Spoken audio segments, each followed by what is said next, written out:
لله نحمده ونستعينه ونستغفره ونؤمن به ونتوكل عليه ونعوذ بالله من شرور أنفسنا ومن سيئات أعمالنا من يهده الله فلا مضل له ومن يضلله فلا هادي له ونشهد أن لا إله إلا الله وحده لا شريك له ونشهد أن سيدنا وسندنا ومولانا وحبيبنا محمدًا عبده ورسوله أرسله الله تعالى إلى كافة للناس بشيرًا ونذيرًا وداعيا إلى الله بإذنه وسراجا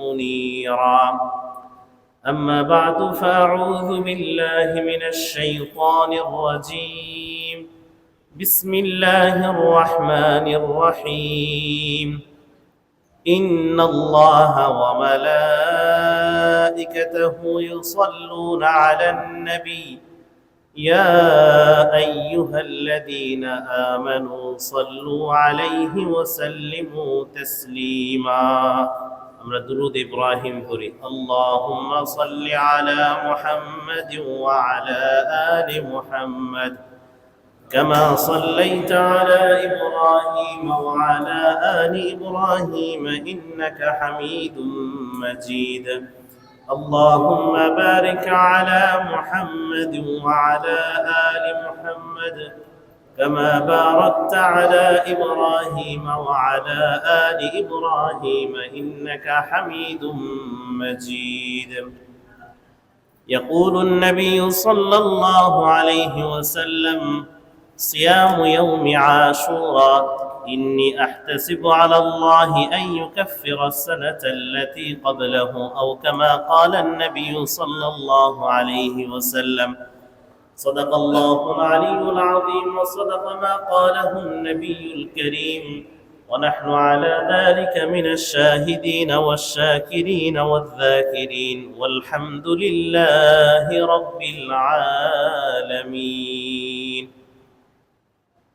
মুহতারাম সম্মানিত মুসল্লিবৃন্দ, মহান আল্লাহ রব্বুল আলামিনের দরবারে শুকরিয়া জ্ঞাপন করি যে আল্লাহ রব্বুল আলামিন আমাদেরকে জুমার দিনে তার ঘর মসজিদে সালাতুল জুমার উদ্দেশ্যে আসার তৌফিক দান করেছেন। কালিমাতুশ শুকর আদায় করি আলহামদুলিল্লাহ। আল্লাহ পাকের বড় মেহেরবানি যে আল্লাহ তাআলা আমাদেরকে এই ফিতনার যুগেও, চারিদিকে ফিতনা, গুনাহের হাতছানি, ঈমান ভঙ্গের হাতছানি, এর মাঝেও আল্লাহ তাআলা আমাদেরকে ঈমানের সাথে, আমলে সালেহের সাথে, উলামায়ে কেরামের সাথে, নেককার লোকদের সাথে থাকার তৌফিক দান করেছেন, বলি আলহামদুলিল্লাহ। শেষ জামানায় ঈমানের উপর থাকা অনেক মুশকিল হয়ে যাবে। হাদিসে আসছে যে জ্বলন্ত অঙ্গার আগুনের উপর হাত রাখা যেরকম কঠিন, এর থেকেও অনেক বেশি কঠিন হবে ঈমানের উপর থাকা। কেন? সেই যুগের সাহাবা আজমাইন রাদিয়াল্লাহু আনহুম এই কথাগুলো শুনে আশ্চর্য হতেন। তাদের সামনে এই ধরনের গুনাহ, ব্যভিচার, ফিতনা, রাহাজানির এরকম উদাহরণ ছিল না। যখন আল্লাহ রাসূল সাল্লাল্লাহু আলাইহি ওয়াসাল্লাম এই আলামতের কথা বলতেন, মুসলমানদের অপদস্থতার কথা বলতেন, সাহাবা আজমাইন জিজ্ঞাসা করতেন, তখন কি মুসলমানদের সংখ্যা খুবই কম থাকবে? আল্লাহ বলনেওয়ালা লোক খুব কম থাকবে? রাসূলুল্লাহ সাল্লাল্লাহু আলাইহি ওয়াসাল্লাম বলতেন, না, তারা সংখ্যায় অনেক বেশি থাকবে, কিন্তু যে ঈমান এবং যে আমল তাদের কথা ছিল সেটা থাকবে না, বরং দুনিয়ার লোভ, দুনিয়ার মোহ তাদেরকে পেয়ে বসবে। মুহতারাম, আমরা গত জুমায় সময়ের গুরুত্ব নিয়ে আলোচনা করেছি। যে সময়, এই ফারাগাত, অবসর, এই সুস্থতা আল্লাহ পাকের পক্ষ থেকে অনেক বড় মেহেরবানি। এই সময়টাকে যদি আমি কাজে লাগাই, তাহলে আমি অনন্ত সময়ে সুখে স্বাচ্ছন্দ্যে থাকতে পারবো, যেটা আল্লাহ তাআলা একমাত্র আমার জন্য, এই মুমিনদের জন্যই আল্লাহ তাআলা বরাদ্দ রেখেছেন। এই জন্য আল্লাহ তাআলা মুমিনদেরকে নিজের হিসাব নিতে বলেছেন।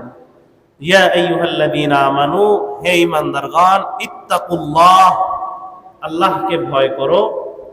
ওয়াল তানজুর নাফসুম মা কদ্দামাত লিগাদ, আল্লাহ তাআলা বলেন যে প্রত্যেকে যেন এই চিন্তা করে, ওয়াল তানজুর, চিন্তা করে, গবেষণা করে, মা কদ্দামাত লিগাদ, সে আগামীকালকের জন্য কি পাঠাচ্ছে, অর্থাৎ হাসরের দিনের জন্য, আখিরাতের জন্য, জান্নাত জাহান্নামের যে ফয়সালা, সেই ফয়সালার দিনের জন্য, ইয়াউমুদ্দিন, ইয়াউমুল ফসল, সেই দিনের জন্য সে কি পাঠাচ্ছে, কি অগ্রবর্তী করছে, তার এই যে জীবন, যে কয়টা বছর চলে গেল, কি আমল করেছে, আখিরাতের জন্য তার প্রস্তুতি কেমন।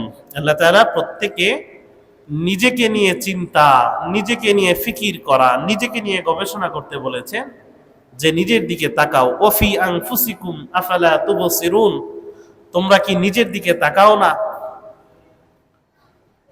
ওমর ইবনুল খাত্তাব রাদিয়াল্লাহু তাআলা আনহু বলেন, এই আয়াতের ব্যাখ্যায় তিনি বলেন যে হাসিবু ক্বাবলা আন তুহাসাবু, যে তোমাদের হিসাব নেওয়ার পূর্বে তোমরা নিজেদের হিসাব নাও।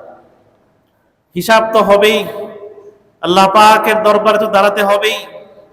কুল্লুহুম আতিহি ইয়াউমাল কিয়ামাতি ফারদা, প্রত্যেকেই এককভাবে, কোনো সাথী সঙ্গী ছাড়া, কোনো দলের নেতা সুপারিশ সমর্থন ছাড়া, পারিবারিক সামাজিক বন্ধু বান্ধব যত ধরনের মানুষ সম্পর্ক আছে সব সম্পর্ক ছাড়া, আতিহি ইয়াউমাল কিয়ামাতি ফারদা, আল্লাহ তাআলা বলছেন যে আমার কাছে এককভাবে আসতে হবে, একা একা আসতে হবে। ইয়াউমা ইয়াফিরুল মারউ মিন আখি, যেদিন তার ভাই তার থেকে পালাবে, ওয়া উম্মিহি ওয়া আবি, তার মা তার থেকে পালাবে, বাবা পালিয়ে যাবে, কেউ কারো কোনো কাজে আসবে না। দুনিয়ার যে মোহাব্বত, দুনিয়ার যে মায়া, যখন জাহান্নামের শাস্তি দেখবে, সেই এই ধরনের সকল মায়া, সকল বন্ধন তখন শেষ হয়ে যাবে। প্রত্যেকে স্বাধীন থাকবে এবং প্রত্যেকে আল্লাহ তাআলা, প্রত্যেককে এককভাবে আল্লাহ তাআলা জবাবদিহি করবেন। এই জন্য আল্লাহ তাআলা আমাদেরকে হিসাব নিতে বলেছেন, যে হিসাব নাও। তো ওমর ইবনে খাত্তাব রাদিয়াল্লাহু তাআলা আনহু বলছেন যে তোমার হিসাব নেওয়ার পূর্বে তুমি নিজে তোমার হিসাব নাও। ওয়া ইন্নামা ইয়াখিফু হিসাবুহু ইয়াউমাল কিয়ামা আলা মান হাসাবা নাফসাহু ফিদ দুনিয়া।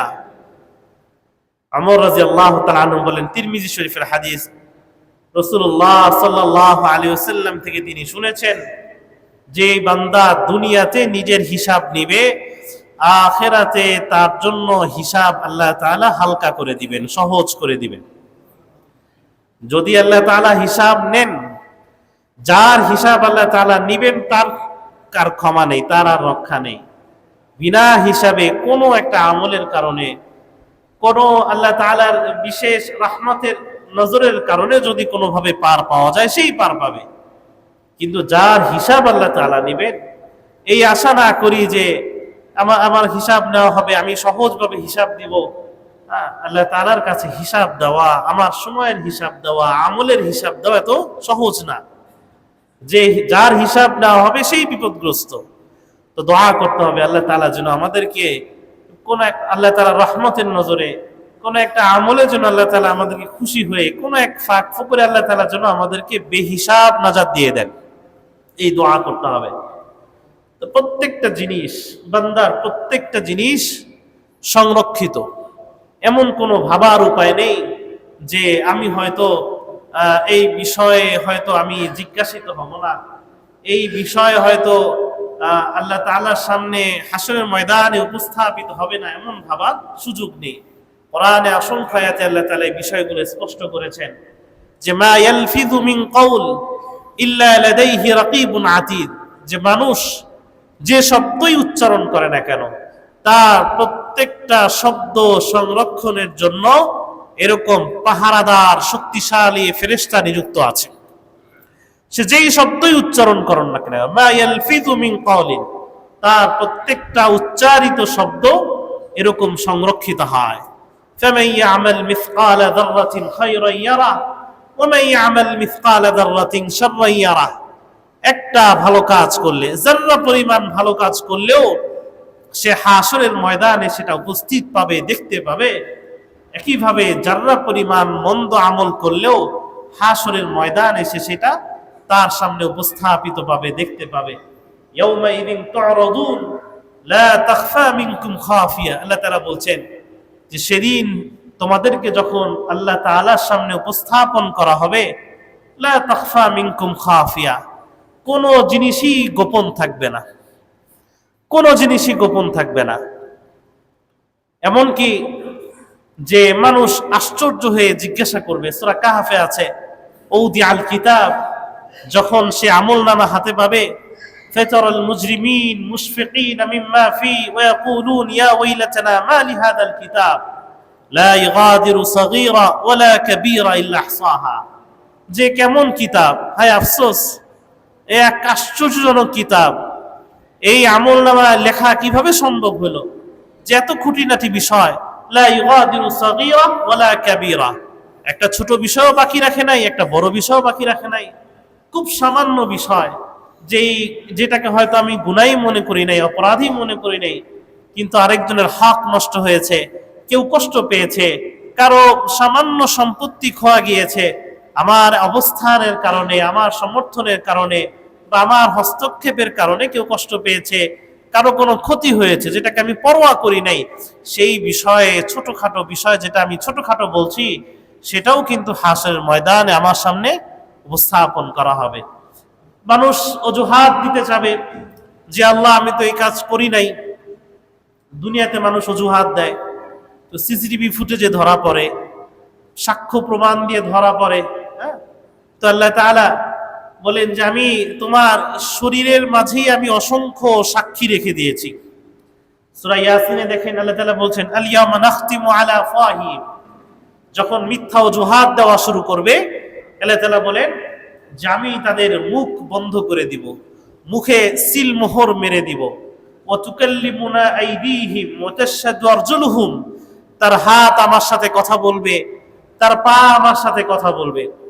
অন্য আয়াতে সূরা নূরে আল্লাহ তাআলা বলেন ইয়াওমা তাশহাদু আলাইহিম সামউহুম ওয়া আবসারুহুম আলসিনাতুহুম, যে তার জিহ্বা আমার সাথে কথা বলবে, তার চোখ তার বিরুদ্ধে সাক্ষ্য দিবে, তার কান তার বিরুদ্ধে সাক্ষ্য দিবে। সূরা হামিম সিজদাতে আছে হাত্তা ইযা মা জাউহা শাহিদা আলাইহিম সামউহুম ওয়া আবসারুহুম ওয়া জুলুদুহুম, যে তার ত্বকের কথা আছে, স্কিনের কথা আসছে, যে সমস্ত অঙ্গ প্রত্যঙ্গ তার বিরুদ্ধে সাক্ষ্য দিবে। যদি আল্লাহ তাআলার নাফরমানি করা হয়, অবাধ্যতা করা হয়, যে অঙ্গ দ্বারা অবাধ্যতা করছি, আজকে আমি খুশি হচ্ছি হারাম জিনিস শুনে, এই কান আমার বিরুদ্ধে চলে যাবে। আজকে আমি হারাম জিনিস দেখে খুশি হচ্ছি, এই নিয়ামত চোখ, আল্লাহ তাআলা নিয়ামত জাআলা খায়নাতাল আয়ুন, আল্লাহ তাআলা বলছেন যে আমি কিন্তু চোখের খেয়ানত সম্পর্কে জানি। ওয়ামা তুখফি সুদূর, শুধু চোখের খেয়ানত না, অন্তর যা গোপন করে, মানুষ গোপনে গোপনে যে কল্পনা করে, মনে মনে যে গুনাহের বাসনা করে, মনে মনে যা ইচ্ছা করে, আল্লাহ তাআলা বলছেন যে আমি সেটাও জানি। চোখের খেয়ানত করে অন্তরে অন্তরে আমি হারামের চিত্র আঁকছি, অন্তরে অন্তরে আমি হারামের মজা নিচ্ছি। আল্লাহ তাআলা বলছেন ইন্নাহু আলিমুম বিযাতিস সুদূর, সে অন্তরের খবরও কিন্তু আমি আল্লাহ রাখি। আল্লাহ তাআলা আমাদেরকে হেফাজত করুক। সব ধরনের এই অঙ্গ প্রত্যঙ্গ আমার বিরুদ্ধে চলে যাবে, আমার বন্ধু বিরুদ্ধে চলে যাবে, পরিবার বিরুদ্ধে চলে যাবে, তো সেই আখিরাতকে মনে করে, হাসরের কথা মনে করে আমরা আমাদের অঙ্গ প্রত্যঙ্গকে হেফাজত করি। প্রত্যেকটা নিয়ামতের শুকরিয়া হলো যে সেই নিয়ামতকে আল্লাহ তাআলা যে উদ্দেশ্যে ব্যবহার করতে বলেছেন, যা থেকে নিষেধ করেছেন, সেই উত্তম ব্যবহারই সেটার শুকরিয়া। আজকে আল্লাহ তাআলা আমাকে এত সুন্দর চোখ দিয়েছেন, হ্যাঁ, আমি যদি আজকে ঘুমের পর, রাতে ঘুম থেকে ওঠার পর এই চোখ যদি আর না খুলতো, কার সাধ্য ছিল এই চোখের আলো ফিরে নিয়ে আসা? তো এই নিয়ামতের শুকরিয়া কি যে আমি চোখের জন্য প্রত্যেক দিন আমাকে 5 বার আলহামদুলিল্লাহ বলতে হবে, এটা শুকরিয়া না। চোখের সেই শুকরিয়া হলো, এই নিয়ামতের শুকরিয়া হলো যে আল্লাহ তাআলা যে জন্য দিয়েছেন, যা দেখতে বলেছেন সেটা দেখবো, যেটা দেখতে নিষেধ করেছেন সেটা থেকে নিষেধ করব। আমার এই হাতে শক্তি আছে, এর শুকরিয়া কি? জিহ্বার শক্তি আছে, জিহ্বা দিয়ে কথা বলছি, উচ্চারণ করছি, এর শুকরিয়া কি? যে যেটা আল্লাহ তাআলা বলতে বলেছেন সেটা বলবো, যেটা বলতে নিষেধ করেছেন সেটা বলবো না, মিথ্যা বলবো না, গীবত করব না, এটাই জিহ্বার শুকরিয়া। আল্লাহ তাআলা আমাকে যে হুকুম দিয়েছেন সেই হুকুম যদি আমি পালন করি, সেটাই আল্লাহ তাআলার যে আমাকে নিয়ামত দিয়েছেন, ঈমান দিয়েছেন, সেই ঈমানের শুকরিয়া। আর মুখে মুখে আলহামদুলিল্লাহ বলবো এই উদ্দেশ্যে, যাতে আল্লাহ তাআলা আমাকে যে নিয়ামত দিয়েছেন সেই নিয়ামতের যথাযথ আমলের মাধ্যমে যেন আমি সেই শুকরিয়া আদায় করতে পারি। আজ মুহররম মাসের ৩ তারিখ, এটা আরবি মাসের প্রথম মাস, হিজরি মাসের শুরু। অনেকে হয়তো আমরা জানিও না যে আমরা যে আরবি মাসের হিসাব রাখা, যদিও এটাকে সুন্নাত বলা যায় না, কারণ হিজরি মাসের গণনা শুরু হয় আল্লাহ রাসূল সাল্লাল্লাহু আলাইহি সাল্লামের ইন্তেকালের পরে, কিন্তু এটা মুস্তাহাব বলা যায়, এটাকে ইস্তিহসান বলা যায়। এবং উলামায়ে কেরাম লিখেছেন যে হিজরি মাস, হিজরি তারিখ মনে রাখা এটা ফরজে কিফায়া। যদি সকলেই ভুলে যায় এবং ভুলে যাওয়ার কারণে যদি কোনো আমল ছুটে যায় তো সকলেই গুনাহগার হবে। তো এই জন্য আমরা চেষ্টা করব যে ফরজে কিফায়া মানে এমন না যে দুই একজন, প্রত্যেকে আমি ভাববো যে দুই একজন মানলে হয়ে যায়, ওই দুই একজন আমি কেন হব না। হ্যাঁ, ফরজে কিফায়া মানে কি? যেটা একজন পালন করলেও সবাই গুনাহ থেকে বেঁচে যাবে। তো ওই একজন আমি কেন হব না? আমি জানি, খবর রাখি, প্রত্যেক মাসের সাথে, যেই মাসের সাথে আমল সংশ্লিষ্ট আছে, সুন্নাহ মোতাবেক আমল, সে আমলের কথা চিন্তা করে প্রত্যেক মাসের হিসাব রাখি। যারা মাসের 3টি রোজা, ইয়ামে বীজের রোজা রাখেন, তাদের জন্য জরুরি আমরা সেই রোজা রাখার নিয়তে হলেও মাসের হিসাব রাখি, যে প্রত্যেক মাসে 3 দিন রোজা রাখি। আম্মা জান হাফসা রাদিয়াল্লাহু তাআলা আনহা বলেন যে রাসূলুল্লাহ সাল্লাল্লাহু আলাইহি ওয়াসাল্লাম কখনোই 4টি জিনিস ছাড়তেন না, এর মধ্যে একটা যে সালাসাতু আইয়ামিন ফি কুল্লি শাহর, প্রত্যেক মাসের যে 3টি রোজা তিনি এটা কখনোই ছাড়তেন না। অত্যন্ত যত্নের সাথে, মজবুতের সাথে এই 3 রোজার প্রতি আমল করতেন। সাহাবা আজমাইনদের মধ্যেও এমন ভাবে এই আমল দেখা যায়, মনে হয় যেন তারা এটাকে ফরজ ভেবে নিয়েছিলেন। আল্লাহ তাআলা আমাদেরকে হিজরি সন, এই যে তারিখ মনে রাখা, এই হিজরি মাস, এই মাসের সাথে সংশ্লিষ্ট ইবাদতগুলো জানা, এগুলো জানার তৌফিক দান করুক। হিজরি সন কিভাবে শুরু হয়? ওমর রাদিয়াল্লাহু তাআলা আনহু তার খেলাফতের আমলে এই হিজরি সাল গণনা শুরু হয়।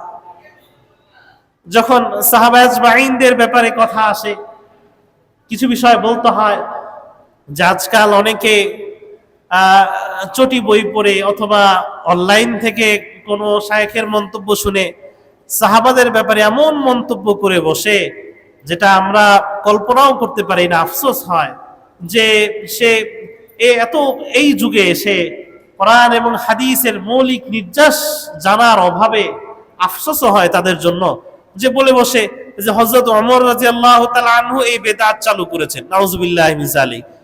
এই বেদাত ওসমান রাদিয়াল্লাহু চালু করেছেন, একজন সাহাবী, খোলাফায়ে রাশিদিনদের অন্তর্ভুক্ত। আল্লাহ রাসূল সাল্লাল্লাহু আলাইহি ওয়াসাল্লামের সবচেয়ে বেশি সুহবত পাওয়া যে সাহাবীরা, তাদের ব্যাপারে যখন এই চুনোপুটি বলবো, যাই বলি, আসলে কোনোভাবেই বলা যায় না যে ইলমি কোনো, এমনকি কোরআনটাও শুদ্ধ না।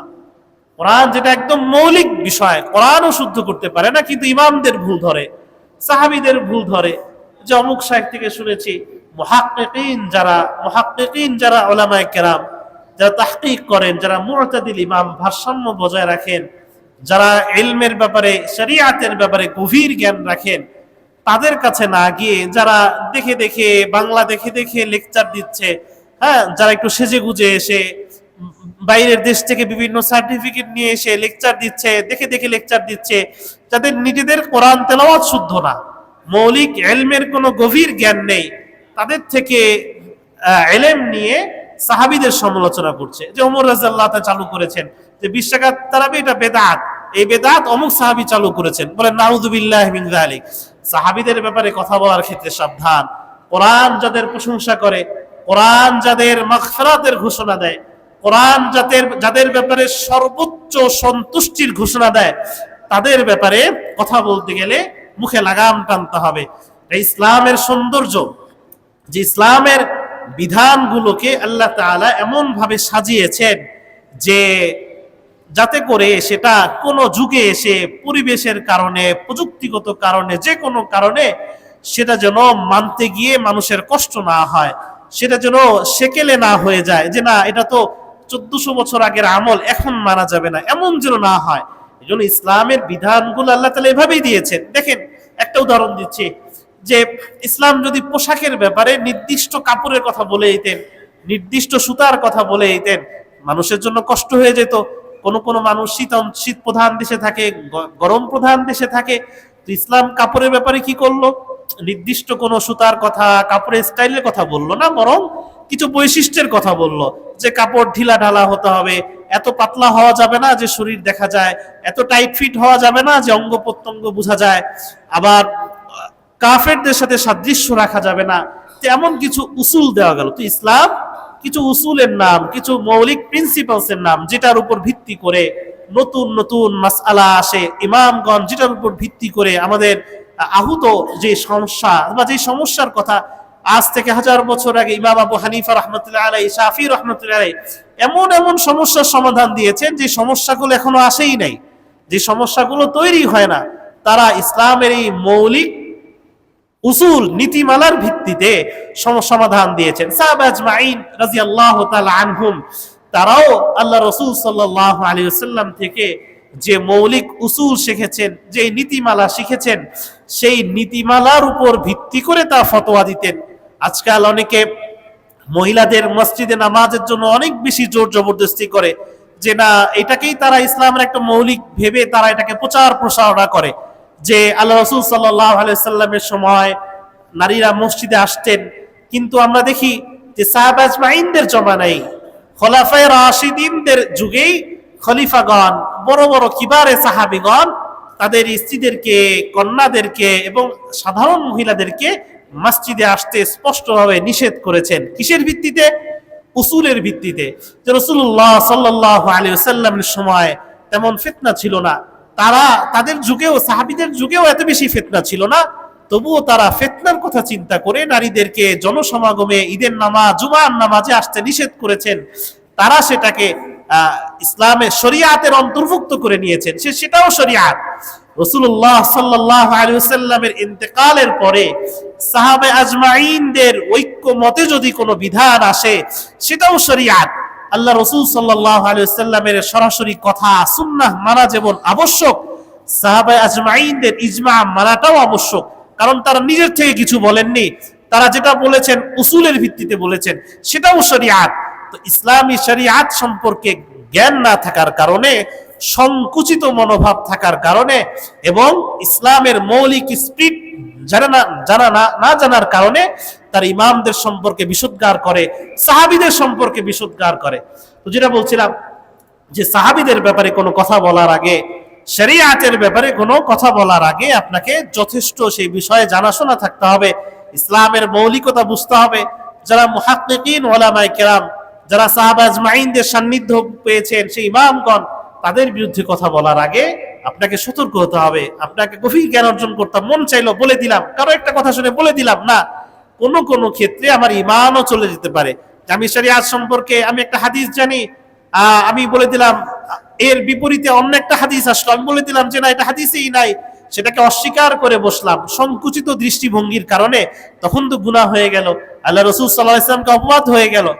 কিন্তু যারা মুহাক্কিকিন উলামায়ে কেরাম, তারা জানেন যে হ্যাঁ এই বিষয়ে একাধিক হাদিস আছে, কোন হাদিস পারস্পরিক সাংঘর্ষিক, উলামায়ে কেরাম তখন একাধিক হাদিসের ব্যাপারে তারজিহ করেছেন, কোনটাকে প্রাধান্য দিয়েছেন, যেটাকে প্রাধান্য দেন নাই সেটাকে অস্বীকার করেন নাই, সেটাকে অন্য ক্ষেত্রে প্রয়োগ করেছেন। যেমন আমি একটা উদাহরণ দিই, ভিতরের নামাজ 3 রাকাতের কথা আসছে, 1 রাকাতের কথাও হাদিসে আসছে, তো উলামায়ে কেরাম নিষেধ করেন, মানে বাতিল করে দেননি, বলেছেন হ্যাঁ 1 রাকাত আল্লাহ রাসূল সাল্লাল্লাহু আলাইহি সাল্লাম বিশেষ সময় পড়েছেন, জিহাদের ময়দানে পড়েছেন।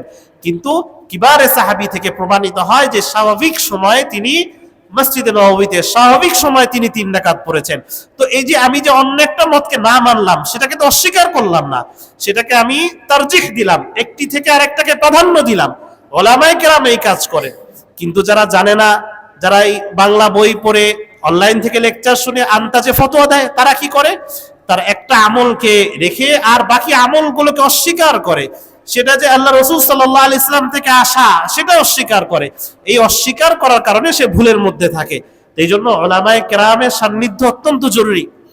যেটা বলছিলাম যে হযরত ওমর রাদিয়াল্লাহু তাআলা আনহুর যুগে আবু মুসা আল আশআরী রাদিয়াল্লাহু তাআলা আনহু চিঠি পাঠালেন যে ইন্নাহু ইয়াতিনা কুতুবুন লাইসা লাহা তারিখুন, যে আপনার পক্ষ থেকে অনেক চিঠি আসে, কোন চিঠি আগে কোন চিঠি পরে এই জিনিসটা আমাদের বুঝতে সমস্যা হয়। তো ওমর রাদিয়াল্লাহু তাআলা আনহু এককভাবে তিনি কোনো সিদ্ধান্ত নিলেন না। ওই সময়ে অনেক সাহাবীরা জীবিত ছিলেন, তিনি সকলকে ডাকলেন, ফাআজমা আল মাশওয়ারা, তিনি মশওয়ারার সিদ্ধান্ত নিলেন, সবার কাছ থেকে জিজ্ঞাসা করলেন, বড় বড় সাহাবীদের কাছ থেকে জিজ্ঞাসা করলেন যে সমস্যা সমাধানে কি করা যায়। তারা এরকম পরামর্শ দিলেন যে হ্যাঁ, আল্লাহ রসুল সাল্লাল্লাহু আলাইহি ওয়াসাল্লামের জন্মদিন থেকে তারিখ গণনা করা যায়। কেউ বললেন যে না, মৃত্যুদিন থেকে তারিখ গণনা করা যায়। তো ওমর রাদিয়াল্লাহু তাআলা আনহু পছন্দ করলেন না, যে এটা খ্রিস্টানদের সাথে সাদৃশ্য হয়ে যায়। তো বলা হলো যে নবুয়ত থেকে গণনা করা যায়, হিজরত থেকে গণনা করা যায়। ওমর রাদিয়াল্লাহু তাআলা আনহু অবশেষে সিদ্ধান্ত দিলেন যে না, হিজরত থেকে, আল্লাহ রাসূল সাল্লাল্লাহু আলাইহি ওয়াসাল্লামের হিজরত থেকে এই হিজরি সনের গণনা শুরু হবে। নাম হিজরি, সেখান থেকে এই সনের নাম হিজরি সন রাখা হয়। তিনি বললেন জাল মুহাজারা ফারকুন বাইনাল হক ওয়াল বাতিল, হিজরত একটা অনেক গুরুত্বপূর্ণ বিধান ছিল, যার মাধ্যমে হক এবং বাতিল এটা আলাদা হয়ে গিয়েছিল।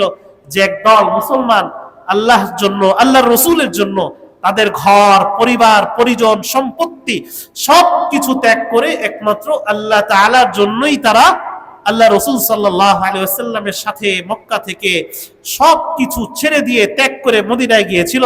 এটা হক এবং বাতিলের একটা নির্ণায়ক, যে ইসলামের জন্য কে কত বেশি স্যাক্রিফাইস করতে পারে, কে কত বেশি ত্যাগ করতে পারে, তার ইচ্ছাকে, প্রথমত তার ইচ্ছাকে দমন করা, এরপর অন্যান্য বিষয়।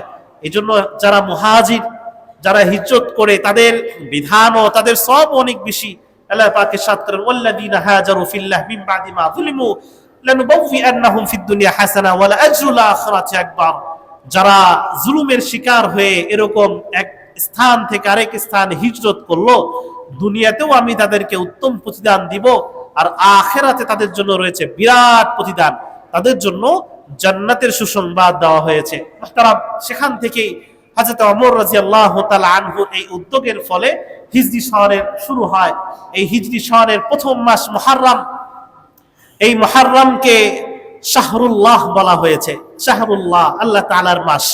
আল্লাহ রাসূল সাল্লাল্লাহু আলাইহি ওয়াসাল্লামের কাছে এক লোক আসলো, আলী রাদিয়াল্লাহু তাআলা আনহু থেকে বর্ণিত, তিরমিজি শরীফের হাদিস, যে এবং মুসনাদে আহমদে ওই হাদিসটা আছে, যে আলী রাদিয়াল্লাহু তাআলা আনহু বলেন যে এক লোক আল্লাহ রাসূল সাল্লাল্লাহু আলাইহি ওয়াসাল্লামের কাছে এসে জিজ্ঞাসা করলেন, ইয়া রাসূলুল্লাহ আখবিরনি আন আসুমা শাহরান বা'দা শাহরি রমাদান, রমজান মাসের পরেও আমি একটি মাস রোজা রাখতে চাই, আপনি আমাকে সেই মাসের কথা বলে দিন। রাসূলুল্লাহ সাল্লাল্লাহু আলাইহি ওয়াসাল্লাম বললেন, জিন কুনতা সাইমান শাহরান বা'দা রমাদান, তুমি যদি রমজানের পরে কোনো মাসে বেশি বেশি রোজা রাখতে চাও, ফাসুমিল মুহররম, তাহলে মুহররম মাসে রোজা রাখো, মুহররম মাসে রোজা রাখো। ফাইন্নাহু শাহরুল্লাহ, এই মুহররম মাস হলো আল্লাহ তাআলার মাস। আল্লাহ রাসূল সাল্লাল্লাহু আলাইহি ওয়াসাল্লাম এই মাসে কি বলেছেন, যে এটা আল্লাহ তাআলার মাস। তাবাল্লাহু ফীহি আলা কওমিন ফায়ুতাবু ফীহি আলা আখারিন, এই মাসে আল্লাহ তাআলা কয়েকটি কওমকে অথবা একটি কওমকে আল্লাহ তাআলা এই মাসে মাফ করে দিয়েছিলেন, এবং আল্লাহ তাআলা অন্যান্য কওমকেও আল্লাহ তাআলা মাফ করে দিবেন। তো এই মাসের ব্যাপারে আমরা এই হাদিস থেকে দুটো বিষয় পেলাম, যে একটা হলো যে এই মাসে এটা আল্লাহ তাআলার মাস, এটা আল্লাহ তাআলার দিকে নিসবত করা হয়েছে এই মাস। আর মুহররম শাহরুল্লাহ বলা হয়, শাহরুল্লাহিল মুহররম, আল্লাহ তাআলার মাস মুহররম।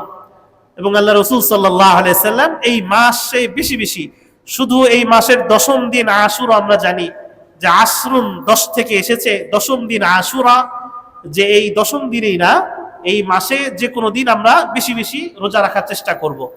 এবং আল্লাহ রাসূল সাল্লাল্লাহু আলাইহি ওয়াসাল্লাম একটি কথা বললেন যে ফীহি ইয়াউমুন, এই মুহররম মাসে এমন একটি দিন আছে যেই দিন তাবাল্লাহু ফীহি আলা কওমিন, এক কওমকে আল্লাহ তাআলা মাফ করে দিয়েছেন, তওবা কবুল করেছিলেন। কোন কওমকে মাফ করে এই ব্যাপারে হাদিসে স্পষ্ট কিছু নেই।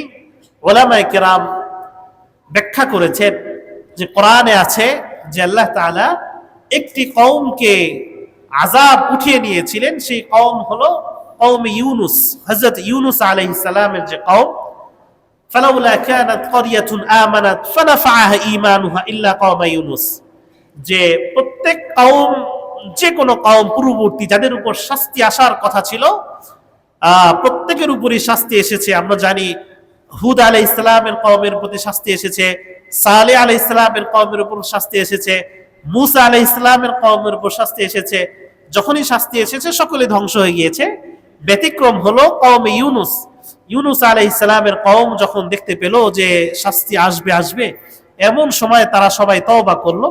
লাম্মা আমানু, আল্লাহ তাআলা বলছেন যখন তারা ঈমান আনলো, কাশাফনা আনহুম আযাবাল খিজি ফিল হায়াতিদ দুনিয়া, এই দুনিয়াতে তাদের জন্য যে লাঞ্ছনার আযাব ছিল সাথে সাথেই সবাই ভ্যানিশ হয়ে যেত, কিন্তু আযাব আসার পূর্ব মুহূর্তে তারা তওবা করে ফেললো এবং আল্লাহ তাআলা তাদের তওবা কবুল করলেন এবং তার আযাবকে তিনি ফিরে নিলেন। ফেরেশতাদেরকে বললেন যে তোমরা ফিরে আসো, এই কওম ঈমান এনে ফেলেছে, এবং আল্লাহ তাআলা এই কওমকে মাফ করে দিলেন। তো আল্লাহ রাসূল সাল্লাল্লাহু আলাইহি সাল্লাম বলছেন যে এই মাসের একটি দিন আছে, যেই দিন আল্লাহ তাআলা একটি কওমকে ক্ষমা করেছেন, তাদের তওবা কবুল করেছেন। তো মুহাদ্দিসিন উলামায়ে কেরাম বলেন যে এই কওমটি কওমে ইউনুস। তাবারানী শরীফের একটি হাদিসে পাওয়া যায় যে আল্লাহ রাসূল সাল্লাল্লাহু আলাইহি ওয়াসাল্লাম থেকে বর্ণিত, তিনি বলেন যে কওমে নূহ আলাইহিস সালামের কওম, যে আল্লাহ তাআলা যখন শাস্তি দিলেন সকলে ডুবে গেল, নূহ আলাইহিস সালাম তার বিশাল কিস্তিতে তার যে কওমকে নিয়ে তিনি যখন সেই জাহাজে করে যাচ্ছিলেন, ওয়া আখিরু ইয়াউমিহি ইয়াউম আশুরা, সেই জাহাজের সর্বশেষ দিন ছিল ইয়াউম আশুরা, যে আশুরার দিনে তিনি উহবিতু আলা জুদি, সেই জুদি পাহাড়ে তার সেই নৌকা গিয়ে ঠেকলো, তারা সেখানে নামলেন। ফাসামা নূহ, যে নূহ আলাইহিস সালাম, যে আল্লাহ তাআলা তাকে সেই পানির বিশাল যে আযাব ছিল, সারা পৃথিবী ডুবে গিয়েছিল, সেই আযাব থেকে যে তিনি রক্ষা করেছিলেন, আল্লাহ তাআলার জন্য শুকরিয়া স্বরূপ তিনি রোজা রাখলেন এবং তার সাথে যারা ছিল সকলেই সেই দিন রোজা রাখলো। এটাও আশুরার দিন। অপর এক হাদিসে পাওয়া যায় যে তাবাল্লাহু আলা আদম, তাবরানী শরীফের এই হাদিসেই পাওয়া যায় যে আদম আলাইহিস সালামকে আল্লাহ তাআলা এই দিনে মাফ করেছেন। মূসা আলাইহিস সালাম যেই সাগর পাড়ি দিয়ে গিয়েছিলেন, ফিরআউন ডুবে গিয়েছিল, যে আফলাকাল বাহরা, সাগরকে আল্লাহ তাআলা দুই ভাগ করে দিয়েছিলেন এই দিনে। তো এই দিনে এই চারজন নবীর কথা পাওয়া যায় যে আদম আলাইহিস সালাম, তাকে আল্লাহ তাআলা ক্ষমা করেছিলেন, এই দিনে তার তওবা কবুল করেছিলেন। হযরত ইউনুস আলাইহিস সালামের কওমকে আল্লাহ তাআলা ক্ষমা করেছিলেন এবং হযরত মূসা আলাইহিস সালামকে আল্লাহ তাআলা বিপদ থেকে উদ্ধার করেছিলেন। এবং নূহ আলাইহিস সালাম এই দিনে জুদি যেই পর্বতে তিনি তার কওমকে নিয়ে তিনি সেখানে জাহাজ নিয়ে তিনি পৌঁছেছিলেন, শেষ দিন ছিল, সেই জাহাজের শেষ দিন ছিল ইয়াউমে আশুরা। এই নবী আলাইহিস সালামের জীবনী থেকেও আমরা শিখতে পারি, কোরআনে এই নবীদের যেই কিঞ্চিত বর্ণনা আছে, শিক্ষণীয় অংশ আছে, সেখান থেকেও আমরা শিখতে পারি যে হযরত আদম আলাইহিস সালামের যে ঘটনা, আমরা আম্বিয়া আলাইহিমুস সালামদের ক্ষেত্রেও আমরা সতর্ক থাকব যে কোরআনে কোন নবীর সমালোচনার জন্য আল্লাহ তাআলা নবীর ঘটনা উল্লেখ করেন নাই। আমরা মনে রাখব যে আল্লাহ তাআলা এই কোরআনকে আমাদের জন্য হেদায়েত স্বরূপ দিয়েছেন। কোন নবীর সমালোচনা করা যাবে না। নবীদের ব্যাপারে আকীদা ঠিক রাখতে হবে যে আম্বিয়া আলাইহিমুস সালাম মাসুম ছিলেন। মাসুম দুই জিনিস থেকে মাসুম ছিলেন, মাসুম মিনাল কাবাইর, কবিরা গুনাহ থেকে মাসুম ছিলেন। দুই, তারা নবী হিসাবে রিসালাতের যে দায়িত্ব, সেই রিসালাতের দায়িত্ব পালনে মাসুম ছিলেন, সেই দায়িত্ব পালনে কোনো ভুল করেননি। আমরা অনেক সময় কথায় নবীদের ব্যাপারে আমাদের অবজ্ঞা হয়ে যায়, তাচ্ছিল্য হয়ে যায় যে মানুষ মাত্রই ভুল করে, বাবা আদম ভুল করেছেন। তো এই যে আদম আলাইহিস সালামকে ভুলের ক্ষেত্রে, গুনাহের ক্ষেত্রে, অপরাধের ক্ষেত্রে তাকে মূল হিসাবে ধরা, যে প্রথম মানুষই তো গুনাহ করেছে, এই যে এইভাবে উপস্থাপন করা, এটা কোরআনের আদর্শের বিরোধী, কোরআনের উদ্দেশ্যের বিরোধী। কেউ বলতে পারে যে না, আমি তো কোরআনে পড়েছি যে কোরআনে আছে আদম আলাইহিস সালাম অন্যায় করেছিলেন, ফাসা আদামু রাব্বাহু ফাগাওয়া, এটা যদি বলা নিষেধ হয় তাহলে কোরআনে কেন আছে? একটা জিনিস বুঝতে হবে, ইসলামের মেজাজ, শরীয়তের মেজাজ বুঝতে হবে যে কোরআনে থাকা এক জিনিস। কোরআনে তো ফেরাউনের নামও আছে, এই জন্য কি আমরা সন্তানের নাম ফেরাউন রাখবো? থাকা এক জিনিস, উদ্দেশ্য ভিন্ন জিনিস। কোরআনে আদম আলাইহিস সালামের যে ঘটনা, জান্নাতে সেই শয়তানের কথায় ফল খাওয়ার ঘটনা, তারপর দুনিয়াতে ফেরত আসা, এটা আদম আলাইহিস সালামের ভুল বর্ণনার উদ্দেশ্যে কোরআনে আসে নেই। শাহ ওলিউল্লাহ মুহাদ্দিস দেহলভী রাহমাতুল্লাহ বলেছেন যে ইমানের সংজ্ঞাও তিনি বলেছেন যে কোরআনের আয়াতকে আল্লাহ তাআলা যে উদ্দেশ্যে এনেছেন সেই উদ্দেশ্যে বর্ণনা করা, সেই উদ্দেশ্যে বিশ্বাস করার নাম ঈমান। যে ইসলাম কোন একটি ঘটনা যেটা বলছে, কোরআনে যে আলোচনা আসছে সেই আলোচনার উদ্দেশ্য কি, উদ্দেশ্য বুঝতে হবে। আল্লাহ তাআলা তো আদম আলাইহিস সালাম ভুল করেছিলেন তাই তোমরাও ভুল করতে পারো, এই উদ্দেশ্যে কোরআনে আসে নাই। কোরআনে কি জন্য আসছে? আপনি যখন খুলবেন সেই ঘটনা পড়বেন, দেখবেন যে কোরআনে আম্বিয়া আলাইহিমুস সালামের যখনই কোনো ঘটনা আসছে সেই ঘটনার শুরু হয়েছে প্রশংসা দ্বারা, শেষও হয়েছে প্রশংসা দ্বারা। তো যেই ঘটনা শুরুতেও প্রশংসা, শেষেও প্রশংসা, সেই ঘটনা কিভাবে দোষ বর্ণনা হয়? আল্লাহ তাআলা বলেন নি'মাল আবদ ইন্নাহু আওয়াব, অমুক নবী কতই না উত্তম, অমুক আল্লাহ তাআলা প্রশংসা করেছেন। আপনি সূরা বাকারা খুলে দেখেন যে আদম আলাইহিস সালামের যখন সেই ঘটনা আসলো যে আল্লাহ তাআলা তাকে জান্নাত থেকে দুনিয়াতে পাঠিয়ে দিলেন, যেখানে আসছে ফাতালাক্কা আদামু মির রাব্বিহি কালিমাত ফাতাবা আলাইহি, যে আদম আলাইহিস সালাম সেই কিছু কালিমা উচ্চারণ করলেন, আল্লাহ তাআলা তার তওবা কবুল করলেন। তো আদম আলাইহিস সালামের ঘটনা আসছে গুনাহের শিক্ষা দেওয়ার জন্য না, নবীরা গুনাহ করেন সেটা আমাদেরকে জানানোর জন্য না, বরং এসেছে যে আম্বিয়া আলাইহিমুস সালামের সাথে আল্লাহ তাআলার সম্পর্ক কেমন ঘনিষ্ঠ ছিল, তারা কিভাবে আল্লাহ তাআলার সাথে সম্পর্ক রক্ষা করেছেন বিভিন্ন মুসিবতের সময়, তারা কিভাবে আল্লাহ তাআলার সাথে কথোপকথন করেছেন। নবীদের কথাই দোয়া, আল্লাহ তাআলার সাথে তারা যেই কথা বলেছেন প্রত্যেকটা কথাই দোয়া। আদম আলাইহিস সালাম বললেন রব্বানা যালামনা আনফুসানা ওয়া ইল্লাম তাগফির লানা ওয়া তারহামনা লানাকুনান্না মিনাল খাসিরিন, যে আদম আলাইহিস সালাম আল্লাহ তাআলার প্রতি অভিমুখী হয়ে, আল্লাহ তাআলার প্রতি অভিমুখী হয়ে তিনি যে এই কালিমা উচ্চারণ করেছিলেন, এই কালিমা শিক্ষা দেওয়ার জন্য, তওবার শিক্ষা দেওয়ার জন্য কোরআনে আদম আলাইহিস সালামের উল্লেখ আছে। কোরআনে আদম আলাইহিস সালামের ভুলের কথা উল্লেখ আছে, তওবার কথা উল্লেখ আছে। কিন্তু আপনি যখন বর্ণনা করবেন, আপনি যখন এই ঘটনা বর্ণনা করবেন, আপনাকে কোরআনের উদ্দেশ্য মোতাবেক বর্ণনা করতে হবে। তাফসীর করলেই হইল না, আমি বঙ্গানুবাদ বললেই তাফসীর হলো না। আল্লাহ তাআলা এই ঘটনাকে কোরআনে কেন এনেছেন সেই উদ্দেশ্যের ব্যতিরেকে যদি হয় সেটা ভুল তাফসীর। সেই কেউ যদি এভাবে বর্ণনা করে, ভুল বর্ণনা করে, তাহলে সে কোরআন তাফসীর করার পরও গুনাহগার হবে, সেটা দলালাত হবে। আল্লাহ তাআলা বলেন ইয়াহদি বিহি মান ইয়াশা ওয়া ইউদিল্লু মান ইয়াশা, এই কোরআন দ্বারাই আল্লাহ তাআলা কাউকে হিদায়াত করেন, এই কোরআন দ্বারাই কাউকে আল্লাহ তাআলা গোমরাহ করেন। কেউ যদি কোরআন পড়তে গিয়ে, তাফসীর করতে গিয়ে নবীদের ভুল খুঁজে পায়, তাহলে এই কোরআন দ্বারাই সে গোমরাহ হলো।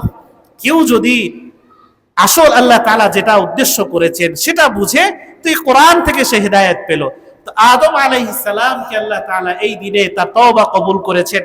কোরআনে আদম আলাইহিস সালামের ঘটনা কেন এসেছে? তওবার শিক্ষার জন্য, দোয়া শেখানোর জন্য, আল্লাহ তাআলার সাথে তার প্রিয় বান্দাদের সম্পর্ক শেখানোর জন্য। ওলামায়ে কেরাম অনেকভাবে ব্যাখ্যা করেন যে মুহাব্বতের একটা উদ্দেশ্য এটাই যে তাকে যদি দূরে না নেয় মুহাব্বত কিভাবে বুঝবেন? আল্লাহ তাআলা তো এটাই চেয়েছিলেন যে বান্দা তার প্রতি অভিমুখী হোক, তার কাছে চায়। আদম আলাইহিস সালাম যদি জান্নাতে থাকতেন, আমরাও জান্নাতে থাকতাম, তাহলে ফেরেশতারা তো ছিলই।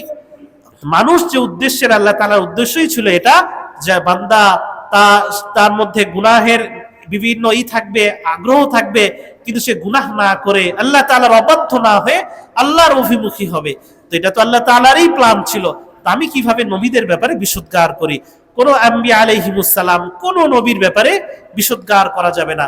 তো আদম আলাইহিস সালামের যে ঘটনা কোরআনে আছে সেখান থেকে আমরা শিখতে পারি যে আল্লাহ তাআলার কাছে কায়ে মনোবাক্যে যদি কিছু চাওয়া হয় আল্লাহ তাআলা সেটা কবুল করেন, আল্লাহ তাআলা শুনেন।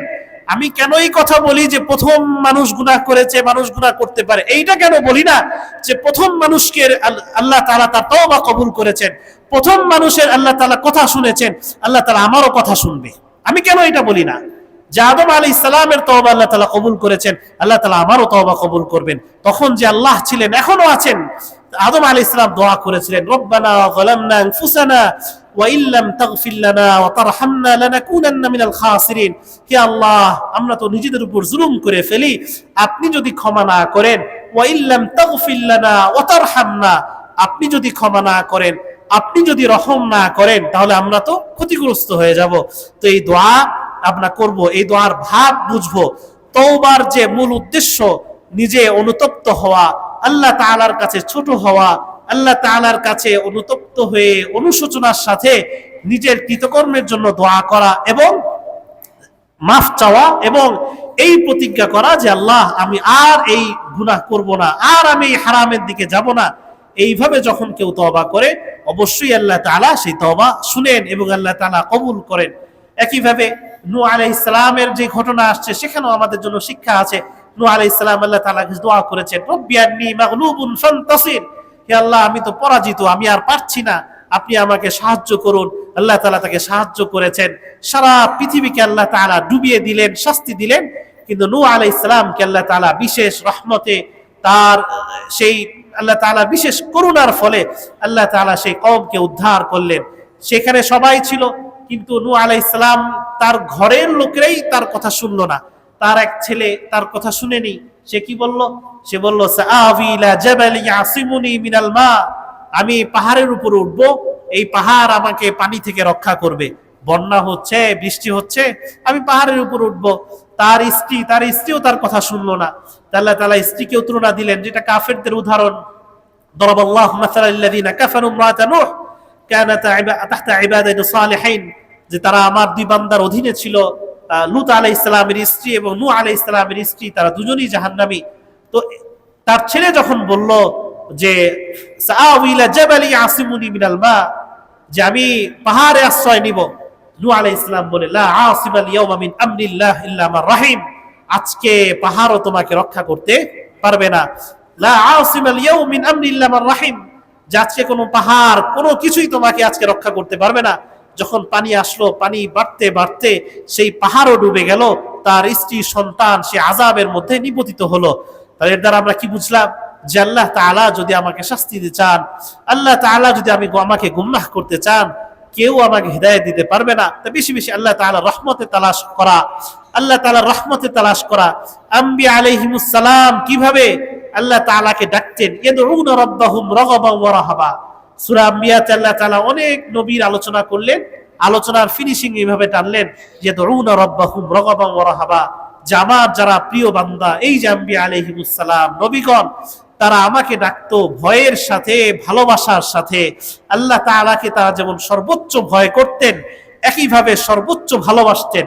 তো কোরআনে নবীদের যে ঘটনাগুলো আসছে, সেই ঘটনাগুলো আসছে আমাদের শিক্ষার জন্য, হেদায়েতের জন্য। এই আদম আলাইহিস সালামের কথা, নূহ আলাইহিস সালামের কথা, প্রত্যেকটা নবীর কথা। তো যে আলোচনা থেকে আলোচনা আসলো যে রাসূলুল্লাহ সাল্লাল্লাহু আলাইহি ওয়াসাল্লাম বলেন যে এই যে মাস মুহররম, এই মুহররম মাসের মধ্যে একটি দিন আছে, যেই দিনে আল্লাহ তাআলা পূর্ববর্তী অনেক কওমকে ক্ষমা করেছেন। ফায়ুতাবু ফীহি আলা আখারিন, আল্লাহ রাসূল সাল্লাল্লাহু আলাইহি ওয়াসাল্লাম বলছেন, সেই পূর্ববর্তীদের ক্ষমা করেছেন, পরবর্তীদের ক্ষমা করবেন এমনটা না, বরং আল্লাহ তাআলা পরবর্তীদেরকেও আল্লাহ তাআলা ক্ষমা করবেন। যেমনই ভাবে ইউনূস আলাইহিস সালামকে আল্লাহ তাআলা ক্ষমা করেছিলেন, সেই আয়াতের পরবর্তী আছে ফাস্তাজাবনা লাহু, যে আমি এর পরেও কেউ যদি আমার কাছে দোয়া করে, আমার কাছে বিপদ থেকে উদ্ধার চায়, আমি তাকেও রক্ষা করব। ওয়া কাযালিকা নুনজিল মুমিনিন, আর আমি এভাবেই মুমিনদেরকে বিপদ থেকে উদ্ধার করি। তো এই মাসের একটি আমল, সেটা হলো যে অন্যান্য আমলের পাশাপাশি যে আমরা রোজা রাখবো, বিশেষ করে আশুরার দিনের রোজা। আর এই রোজা রাখার ব্যাপারে আল্লাহ রাসূল সাল্লাল্লাহু আলাইহি ওয়াসাল্লামের পক্ষ থেকে এসেছে যে দুটো রোজা রাখা। আল্লাহ রাসূল সাল্লাল্লাহু আলাইহি ওয়াসাল্লামের কাছে যখন বলা হলো যে কাফেররা এই দিনকে অনেক বেশি মহব্বত করে, তাজিম করে, তাহলে তিনি বললেন যে আগামী বছর আমি তাহলে 9 তারিখেও রোজা রাখবো। কিন্তু এর পরের বছর আসার আগেই রাসূলুল্লাহ সাল্লাল্লাহু আলাইহি ওয়াসাল্লামের ওফাত হয়ে যায়। তো আব্দুল্লাহ ইবনে আব্বাস রাদিয়াল্লাহু তাআলা বলেন যে সুমুত তাসিআ ওয়াল আশির ওয়া খালিফুল ইয়াহুদ, তোমরা 9 এবং 10 রোজা রাখো। উলামায়ে কেরাম বলেছেন কেউ যদি 9 তারিখ রোজা রাখতে না পারে 10 এবং 11 এই 2 দিন রোজা রাখতে পারে। এটা মুস্তাহাব আমল। এই আমল যদিও মুস্তাহাব আমল, কিন্তু এই দিনের গুরুত্ব অনেক বেশি এবং আমরা রোজা রাখবো এবং বেশি বেশি তওবা করব। কারণ এই আশুরা সংক্রান্ত যতগুলো হাদিস পাওয়া যায় তওবার কথা পাওয়া যায়, গুনাহ মাফের কথা পাওয়া যায়। আল্লাহ রাসূল সাল্লাল্লাহু আলাইহি ওয়াসাল্লাম বলেন আমি আশা করি যে আল্লাহ তাআলা এই সওমে আশুরা এর বদলে আল্লাহ তাআলা আমার পূর্ববর্তী 1 বছরের গুনাহ আল্লাহ তাআলা মাফ করে দিবেন। হযরত আব্দুল্লাহ ইবনে আব্বাস রাদিয়াল্লাহু আনহু তিনি বলেন যে আল্লাহ রাসূল সাল্লাল্লাহু আলাইহি ওয়াসাল্লাম ইয়াউমে আশুরা, আশুরার দিনে রোজা রাখার ব্যাপারে যতটা আগ্রহী এবং যতটা চেষ্টা তার মধ্যে অন্য কোন দিনের এত বেশি চেষ্টা দেখি নাই। রমজান ছাড়া অন্য কোন দিন তিনি এত বেশি আগ্রহের সাথে, এত বেশি জোশের সাথে ইয়াতাহাররা আলা ইয়াউমিন ফাদ্দালা, এত বেশি প্রাধান্যের সাথে তিনি অন্য কোনো দিন রোজা রাখতেন না যতটা প্রাধান্য এবং আগ্রহ দিয়ে তিনি ইয়াউমে আশুরার দিনে তিনি রোজা রাখতেন। তো এই দিন ঐতিহাসিকভাবে অনেক গুরুত্বপূর্ণ, আম্বিয়া আলাইহিমুস সালামের জীবনের সাথে অনেক গুরুত্বপূর্ণ এই দিন। একটা হাদিস এটাও পাওয়া যায় তাবরানী শরীফে যে উলিদা ফিহি সাইয়্যিদুনা ইব্রাহিম আলাইহিস সালাম, যে আশুরার দিন, এই দিন ইব্রাহিম আলাইহিস সালাম জন্মগ্রহণ করেছেন। এছাড়াও আমি যা বললাম কয়েকজন নবীর কথা, এছাড়াও আরো অনেক কিছু পাওয়া যায় যেগুলো হাদিস দ্বারা প্রমাণিত না, যেগুলো বিভিন্ন ইসরায়েলি রিওয়ায়াত থেকে এসেছে। তো আমরা যতটুকু জানলাম যে মুহররম মাস এটা অত্যন্ত ফজিলতপূর্ণ মাস, এটাকে শাহরুল্লাহ বলা হয়েছে, আল্লাহ তাআলার মাস বলা হয়েছে এবং রাসূলুল্লাহ সাল্লাল্লাহু আলাইহি ওয়াসাল্লাম এই দিন অত্যন্ত আগ্রহের সাথে রোজা রাখতেন। আরেকটা জিনিস জানলাম যে ইহুদিরাও যেহেতু এই দিন রোজা রাখতো, তাদের সাথে সাদৃশ্য না করার স্বার্থে যদি ইবাদতের ক্ষেত্রে তাদের সাথে সাদৃশ্য না করা যায় তাহলে দুনিয়াবি ক্ষেত্রে সাদৃশ্য করা যাবে। এই হাদিস থেকে তো এটাও আমাদের শিক্ষণীয়। আমি 9, 10 বা 10, 11 রোজা রাখবো, আল্লাহ রাসূল সাল্লাল্লাহু আলাইহি ওয়াসাল্লাম বললেন যে না, ইহুদের সাথে সাদৃশ্য রাখা যাবে না। এটা তো ইবাদত, রোজা রাখা। যদি আমরা চিন্তা করি যদি রোজা রাখার মতো একটা ইবাদতের ক্ষেত্রে সাদৃশ্য না রাখা যায়, আমি কিভাবে তাদের কালচারের সাথে সাদৃশ্য রাখছি, তাদের খাবারের ক্ষেত্রে সাদৃশ্য রাখছি, তাদের চুল কাটার ব্যাপারে সাদৃশ্য রাখছি, তাদের পোশাকের ব্যাপারে সাদৃশ্য রাখছি, তাদের খেলাধুলা, তাদের গান বাজনা এগুলো নিয়ে ডুবে আছি। আল্লাহ রাসূল সাল্লাল্লাহু আলাইহি ওয়াসাল্লাম রোজার মতো একটা ইবাদতের ক্ষেত্রে সাদৃশ্য রাখতে নিষেধ করেছেন। চিন্তা করি আল্লাহ তাআলা আমাদের যা শুনলাম আমল করার তৌফিক দান করুক। আল্লাহ তাআলা আমাদের সমস্ত গুনাহ মাফ করে আল্লাহ তাআলা আমাদের তওবাকে কবুল করুক। আমিন। ওয়া আখিরু দাওয়ানা আলহামদুলিল্লাহি রাব্বিল আলামিন।